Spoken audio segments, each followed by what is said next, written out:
Educational एक्सपोर YouTube channel रे आपण मानकु स्वागत। आपण माने जानिथिबे जो केस टी वर्तमान हाईकोर्ट रे चालुची PET subject and Sanskrit subject को नेकी तार जो हियरिंग टी मंडे दिन अछि आउ आमे आशा करूचे कि सही मंडे दिन एई जो दुईटी सब्जेक्ट रो दो case T चालुची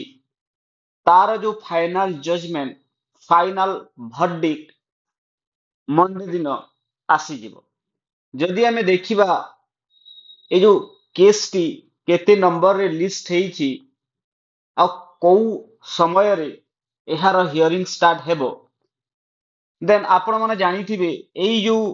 PET case T जेमिति कि एहार जो पेटिशनर रहुचंती ज्योति प्रकाश महंत आउ जो आपण मानकर संस्कृत रे रहुची सेठी जो पिटिशनर रहुचंती अविनाश जो अविनाश मिश्र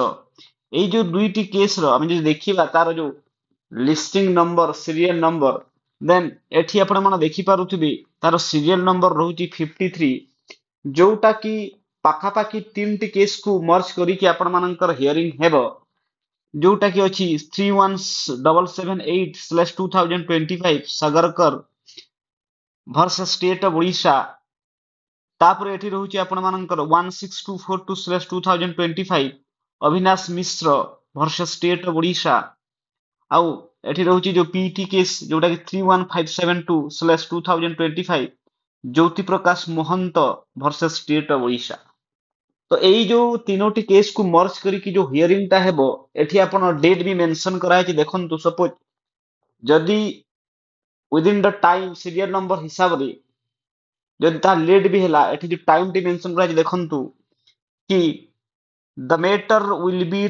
टेकन अप एट 2 pm आपणकर एई जो मैटर टी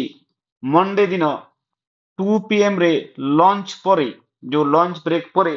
ना कोन हेबो आपण मानकर एई केस रो हियरिंग स्टार्ट हे जिवो। तो आमे आशा करूचे एई केस टी आउ लिंगरिंग न होई कि आसंता काली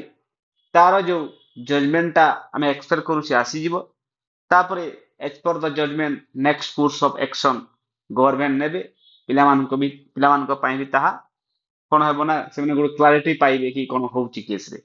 तो यह थिला संपूर्ण न्यूज आहुर एमिति का न्यूज देखबा पई आपण एजुकेशनल एक्सप्लोर यूट्यूब चैनल को लाइक एंड सब्सक्राइब करि दियंतु। थैंक यू धन्यवाद।